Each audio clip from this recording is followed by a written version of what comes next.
is the Ken Buck Show. Dun, dun, dun, dun, dun, dun. It's also going to be partly the Jimmy Sangenberger Show. Just say hello, Jimmy. Please just say hello. Hey, Steffan. There we go. Thank you. That's all for now. Jimmy's going to be in. We are going to, I've been looking forward to this for, I don't know, since we hatched the idea. What was that, about 10 o'clock last night? We are going to go through the State of the Union address, but I don't want to make him wait because this is the Ken Buck Show. Let's start off with, did Ken Buck on his State of the Union address bingo sheet have this? Did he have McDonald's parking lot? Look, we're making sure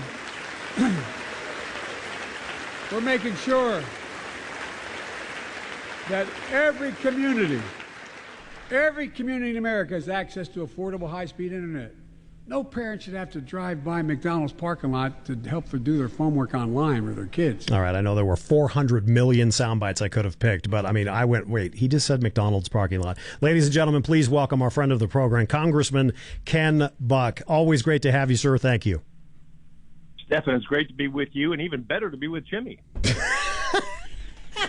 Oh, grab your mic. mic. Do I need to take this over from you, Steffan? Please, I'm happy go to conduct the interview just fine. I got my stitches out yesterday. I'm going to go. Leroy and I are going to go eat. Now, Ken, it's great to have you on, and we're going to talk about this the rest of this hour, but we've got to start with last night. Just overview your thoughts.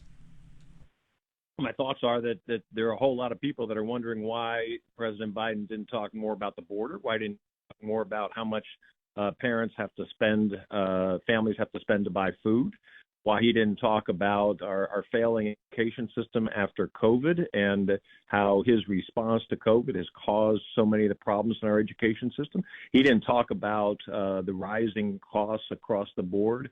I don't even expect him to talk about the balloon, but he could certainly talk about what's going on in Europe and what's going on in the Middle East and what's going on in China and Taiwan. So I think he left out a whole lot of things that were important that people wanted to hear about. Boy, didn't he. Our guest, Congressman Ken Buck. Speaking of the wayward balloon, I'm committed to work with China where we can advance American interests and benefit the world, but make no mistake about it.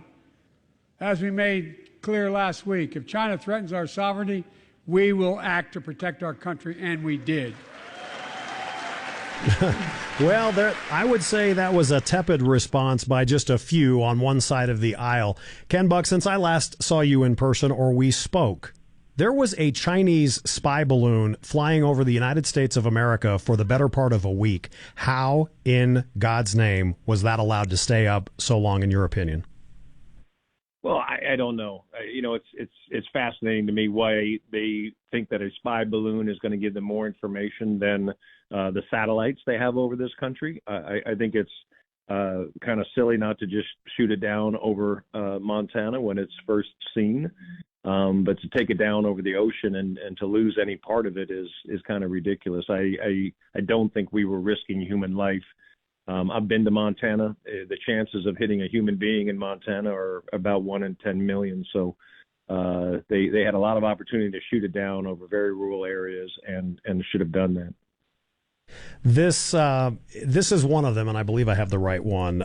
Congressman Ken Buck, as we recap, and we're going to also talk about last week, you and Congresswoman Boebert, or maybe it was a couple of weeks ago, but talking about the DirecTV removal of Newsmax. This is censorship, and that's all it is. I want to talk about that, and you've got a new book out, so I certainly want to give you the opportunity to talk about that. But how about this, Ken? In this state, and every state, we should value and respect and honor the Second Amendment. There was this. They add up to hundreds of dollars a month.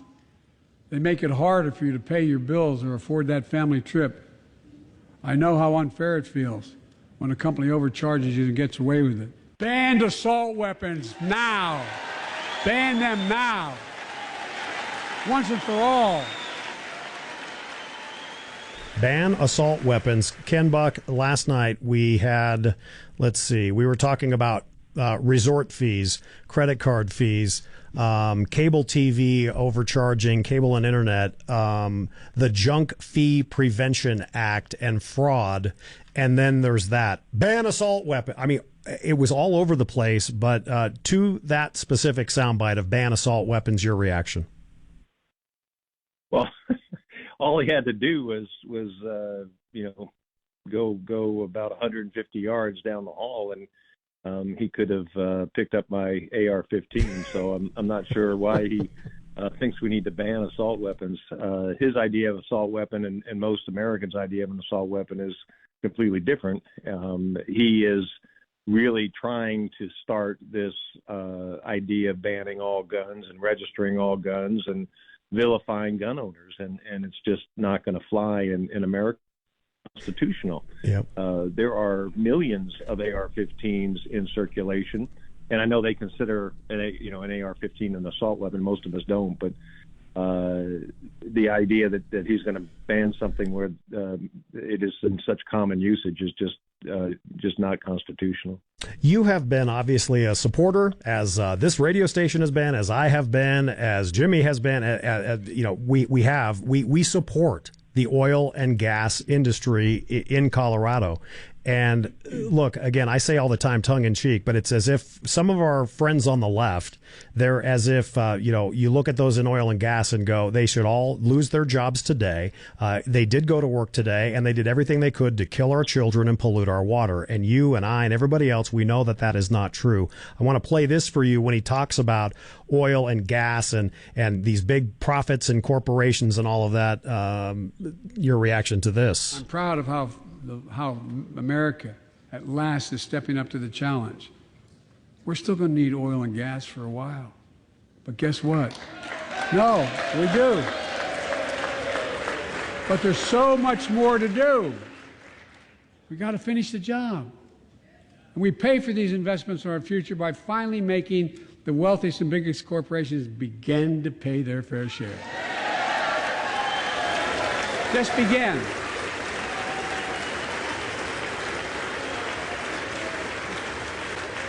Look, I'm a capitalist, but pay your fair share. I think a lot of you at home agree with me and many people that you know. The tax system is not fair. It is not fair. All right, I've heard enough on that. But then he also said, well, we're going to need oil and gas for like the next 10 years. I could only imagine at least certain members of the Colorado congressional delegation would have been summarized as follows: the eye roll emoji. What did you think when he said that about we may need gas and oil and gas for the next decade? Yeah. I don't know what cave these folks plan on living in, where they don't need light and electricity and heat. But it's amazing to me that they think that the world can survive 10 years from now with renewables. If you look at what's going on in Europe, you see the dependence that some of our liberal European friends have on Russian natural gas, and we need to increase the amount of natural gas here as a matter of geopolitical security.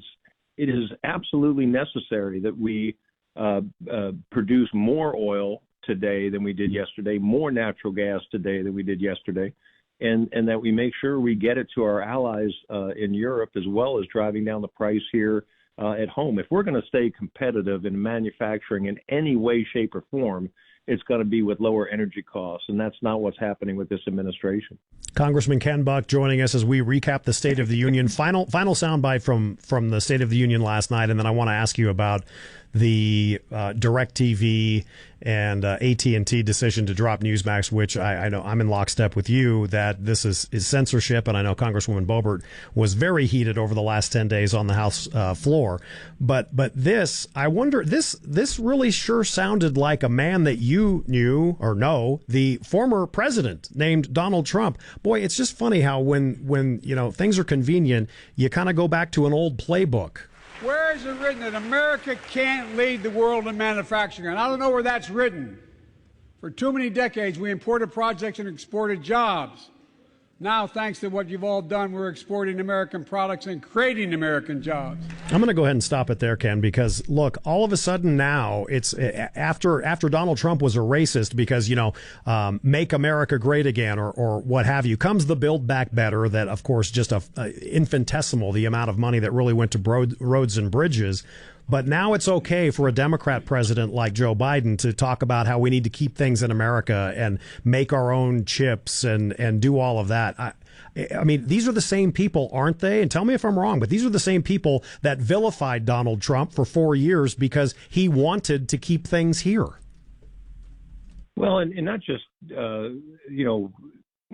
over 4 years, but even in this speech, President Biden is talking about the MAGA insurrectionists and MAGA this and MAGA that, and he's stealing a popular line from President Trump. President Trump got it right. We do need to bring manufacturing back here. We bring it back with lower corporate taxes, not higher corporate taxes. We bring manufacturing back here because we have a quality labor force and a quality energy supply, and he's ruining the energy supply, and he's disincentivizing the labor force. So his idea of manufacturing in America, he has an open border, and he has the infrastructure all backwards in terms of how we actually manufacture products in this country. Yeah. Just a few more minutes with you. Couple different topics. First and foremost, last week, and I think it was early last week, I mean, I thought the sound bites, if you will, I played Congresswoman Boebert's comments as she was fired up, and I was so glad she was, talking about DirecTV dropping Newsmax. Ken, I said for the better part of every show last week how this is nothing more than censorship. Do not buy the, Newsmax is charging us too much. Your thoughts, because I know you were the reason that whole thing happened. Yeah, I hosted the special order hour on the floor and invited the 18 members who came and joined me to speak about that. And I agree. I think that when you look at the pattern of conduct from AT&T and DirecTV, you've got they drop One America News, and then they drop Newsmax. And Newsmax is an important, both of them are important voices, but certainly Newsmax has the viewership that exceeds some of the liberal stations that are on DirecTV that DirecTV pays. And it's unfair for them to discriminate against conservative voices. And so it was important. And I've said this all along about big tech, and I know we're going to talk about the book in a minute, yep. But in the book Crushed, I talk about one of the things Americans can is to take action and to use their economic power to punish those that discriminate against conservatives. And so you don't need to use these big tech companies, and you don't need DirecTV. There are alternatives to getting the quality TV that you want, and you should use those alternatives. Amen. President Trump has called boycott of DirecTV. No, I think you would have given me a fist bump because I just went off on this. This is nothing more than censorship. And if you ever have a question of whether or not you as a congressman or me as a talk show host, if we're talking, out our rear ends or not, just remember this. Does a company like AT&T/DirecTV, do they ever take it in the shorts? No. What they do, if they really wanted Newsmax or OAN and those companies wanted to charge more, the company doesn't eat it. They pass that along to the consumer, and your bill goes up. So I think we're in agreement on that. It's a perfect segue into your book, Crushed, Big Tech's War on Free Speech. It's the foreword is by Senator Ted Cruz. Quick example of why I agree with you lockstep. Earlier, it was last month. Earlier in January, I posted, or maybe it was earlier this month, I posted the picture of former Denver Bronco Derek Wolfe holding a mountain lion that he had harvested. He used with a bow, and he took this thing down. That got, Ken, on our Facebook page more than 100,000 impressions. Not days later, I posted a critical comment of Jared Polis commenting on Memphis police and the Tyree Nichols case, saying that this shows you hypocrisy, that here the governor of Colorado says nothing during Colorado's Summer of Hell 2020 and what happened in Denver, and yet he's commenting on something out of Memphis, Tennessee. My point of bringing this example up, Derek Wolfe, dead mountain lion, more than 100,000 impressions. When I posted something critical of our governor using his words, we had fewer than 300 impressions. Ken, this is an algorithm. This is censorship. And let me tell you, from my show's perspective, we were crushed. So please talk about the book. Yeah, well, we know that Apple, Amazon, Facebook, and Google are monopolies. We know that 94% of searches occur on Google, online searches. And so what you end up with is Google changing their algorithm in June of 2020 to harm President Trump and to benefit Joe Biden, and it influences elections. And it's one thing to have a monopoly over oil or steel or that's dangerous. It's inefficient. It costs consumers more. When you have a monopoly over speech, the dissemination of information in the democracy, you are truly threatening our way of living, our way of life. You're threatening our elections and the integrity of our elections. And that's why we cannot tolerate this. And that's why individuals have to act on their own, as well as having Congress act. The book, again, Crushed, Big Tech's War on Free Speech. I got to ask you, obviously, about TikTok. What if you had to tell somebody for the very first time, you don't need to explain what TikTok is, but why should we be concerned right now? Well, so one, TikTok's a great competitor for Instagram, but two, TikTok is owned and controlled by the Chinese Communist Party. And I'm not making that up. They are a Chinese company, and every Chinese company has a Communist Party board member, and every Chinese company is monitored. And in this case, where they are gathering information on Americans, it will be used in a cyber war. We know that any future war will have a land component, a sea component, an air component. It will also have a cyber component and a space component. And we cannot give them an advantage by allowing Americans to get on TikTok and to give information to the Chinese that will be used against us. Final question, my friend, and I always appreciate your time, Congressman Ken Buck. We are in the 118th Congress. What do you expect? I mean, last night he gave a couple of nods to thanking his Republican counterparts, et cetera. But I mean, we all heard with our feet on the ground out here in good old Colorado and in the good old USA outside of the Beltway. We heard what he said, and I thought it was terrible. There was nothing groundbreaking. I thought he was an idiot most of the time. But what do you see for this Congress ahead? Well, I can tell you, I sat through the inauguration. It was cold, and being really popular with the Democrats, I was, in the back row somewhere near the Washington Monument. And I can tell you that he kept talking about unifying America. He has not unified America. Nope. And if we don't deal with the border, we have a very serious crisis on our hands, and it has to be addressed. He needs to get rid of Mayorkas, and he needs to make sure he follows some of the Trump policies that he doesn't like necessarily, but are effective. There are other things that I believe we can do in terms of oversight and making sure that we let the public know how bad and how far left this administration is, so that they can take that into account when making a decision on the president's race in 2024. The book is Crushed, Big Tech's War on Free Speech. Its author, our friend of the program, Colorado Congressman Ken Buck. Again, Crushed, Big Tech's War on Free Speech. As always, thank you for going multiple different ways with us, and it's always good to have you on the Ken Buck Show. Thank you, Steffan. You can come on my show anytime. Thank you very much, sir. Always